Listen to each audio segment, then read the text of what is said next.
ခိုင်အန်ထိုနီဆိုတဲ့အမျိုးသားတယောက်ကသူ့ရဲ့အိမ်သားမှာထူးဆန်းတဲ့အတန်ကြီးကြားနေရပြီးတော့ပိုထူးဆန်းတာကအဲ့ဒီအတန်ကြီးကသူ့အိမ်ချမ်းပြေအောင်နေရာလွတ်ကနေထွက်လာတာပါ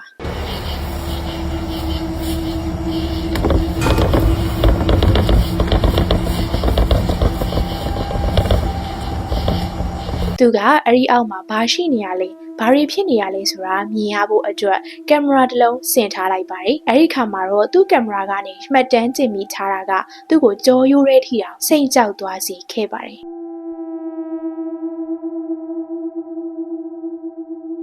ခိုင်ရဲ့ကင်မရာကလူတစ်ယောက်နဲ့တူတဲ့အရာဒါမှမဟုတ်သူ့အိမ်အောက်ဖက်ဒီလိုနေရာခက်ချင်းချင်းလေးထဲမှာပုံနေတဲ့တစုံတစ်ယောက်ကိုရိုက်ကူးမိထားခဲ့တာပါဒါနဲ့သူကအဲ့ဒီအောက်မှာတယောက်ယောက်နေထိုင်နေရဖြစ်နိုင်တယ်လို့တွေးလိုက်ပြီးတော့အဲ့အောက်ကိုသွားပြီးတော့စစ်ဆေးကြည့်တယ်ဒါပေမဲ့ထူးဆန်းတာကအဲ့ဒီအောက်မှာဘယ်သူမှမတွေ့ရဘူးတယောက်မှရှိမနေဘူးနောက်ပြီးတော့တယောက်ယောက်နေထိုင်ခဲ့တယ်ဆိုတဲ့လက္ခဏာသဲလွန်စာမျိုးလေလုံးဝမတွေ့ရဘူးဒါဆိုလို့ရှိရင်သူ့ရဲ့ကင်မရာကနေမှတ်တမ်းတင်မိထားတာကဘာများဖြစ်နိုင်လဲလူလည်းမတွေ့ရဘူးဆိုတော့ဒါက